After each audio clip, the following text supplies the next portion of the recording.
जनसन्मान यात्रा आम्ही अख्खा महाराष्ट्रामध्ये काढलेली आहे आणि नागरिकांच्या सामान्य मतदारांचा सन्मान झाला पाहिजे. सरकारने त्यांच्यासाठी चांगल्या योजना दिलेल्या आहेत त्याची माहिती असली पाहिजे आणि एकंदर एक राजकीय पक्ष म्हणून लोकांपर्यंत पोहोचणं हे आमची जबाबदारी आहे. त्यानिमित्तानं अजितदादाच्या नेतृत्वामध्ये आम्ही जनसन्मान यात्रा काढलेली आहे. विदर्भातही येऊन गेली आहे. गडचिरोली, नागपूर जिल्हा, अमरावती जिल्ह्यात 3 कार्यक्रमही झाले आणि यापुढेही जिथे जिथे आम्हाला आमची उमेदवारी पण करायची आहे आणि त्याशिवाय पण एक जनजागृतीमुळे विदर्भाच्याही अनेक जिल्ह्यामध्ये अजितदादा फिरणार आहे. यवतमाळला जातील, एखाद्या वेळा अमरावतीला परत जातील, बाकीच्याही काही जिल्ह्यामध्ये जातील, आमच्या भंडारा गोंदियाला येतील. आता तारखा ठरत आहे आणि साधारणतः या महिन्याच्या शेवटपर्यंत काही विदर्भाचे जे उरलेले 2-3 जिल्हे आहेत तिथे येण्याची संभावना आहे. लोकसभेमध्ये मनोज जरांगेंनी पुन्हा एकदा आंदोलन सुरू केले. सरकारला गुडघ्यावर टेकवल्याशिवाय सोडणार नाही असं म्हटलं आहे. असं आहे की मी कुठलाही वादावादीमध्ये पडू इच्छित नाही. एवढंच म्हणेल की जे मराठा समाजाची जी मागणी आहे त्याबद्दल कोणाचाही कुठलाही राजकीय पक्षाचा विरोध नाही. महायुतीमध्ये पण आम्ही त्यांच्या पाठीशी उभे आहोत. महाराष्ट्र विधानसभानी मराठा समाजाला आरक्षण दिलेलं आहे. सरकारने त्यामध्ये योग्य पाऊल उचललेले आहे. आता हे सगळ्या काही गोष्टी तांत्रिक पण आहे, सगळ्यांना माहीत आहे. तरी देखील सरकार प्रामाणिकपणे या मागणीला पाठिंबा देत आहे आणि त्यामुळे आता ठीक आहे. आता कोणाला काही म्हणजे आंदोलन करायचे असेल की काही दुसरा काही वेगळा मार्ग स्वीकारायचा असेल त्याच्यासाठी तो आता लोकशाहीमध्ये सगळ्यांना मार्ग उघडा आहे.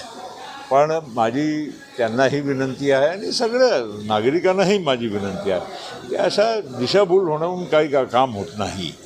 उलट संवाद करून चांगलं काहीतरी व्यवस्थित चर्चा करून मार्ग निघू शकते. महामंडळाचे आहे. लोकसभेमध्ये आपण टॅग केला होता की आपल्याला जागा नाही मिळत, मात्र येणाऱ्या विधानसभेमध्ये गोंदियाला तरी मुख्यालयामधून राष्ट्रवादीला जागा राहील जसं काँग्रेसनं. असं आहे की अजून आमची अधिकृत चर्चा म्हणजे चर्चा चालू आहे. तिन्ही पक्षांतर्गत आम्ही एकमेकांशी बोलत आहोत.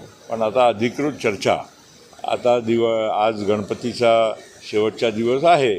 त्याच्यानंतर आमची 1-2 दिवसामध्ये बैठका सुरू होणार आहे आणि मला कुठेही वाटत नाही की तिन्ही पक्षामध्ये कुठेही मतभेद होणार आहे. व्यवस्थित लढायचं आहे.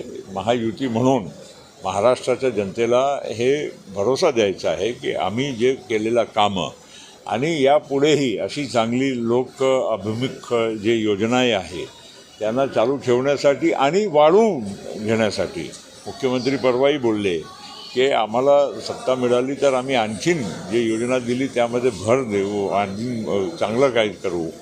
हे सगळं करण्यासाठी लोकांच्या आम्हाला साथ पाहिजे. हे विनंती करण्यासाठी आम्ही लोकांपर्यंत जाणार. मनोज जरांगे महामंडळाच्या वाटपावरून अजित पवार गटातील जे आमदार आहेत ते नाराज असल्याची माहिती समोर आली आहे. आमचे कुठलेही आमदार नाराज नाही भाऊ. आता 1-1.5 महिन्यामध्ये आम्हाला लोकांपर्यंत जायचं आहे. थेट लोकांचा आशीर्वाद मागायचा आहे आणि आता हा सगळे विषय आता बाजूलाच केलेलं बरं. आता सगळ्यांनी आपापल्या मतदारसंघामध्ये काम करून लोकांचा विश्वास अर्जित करण्यासाठी काम केलं पाहिजे. आचारसंहिता बहुतेक लागणार असे मुख्यमंत्री म्हटले की पुढच्या महिन्यात.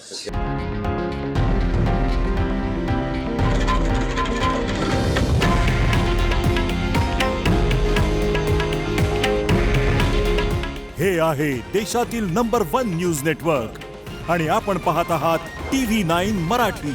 काळजी तुमची, हित महाराष्ट्राचं.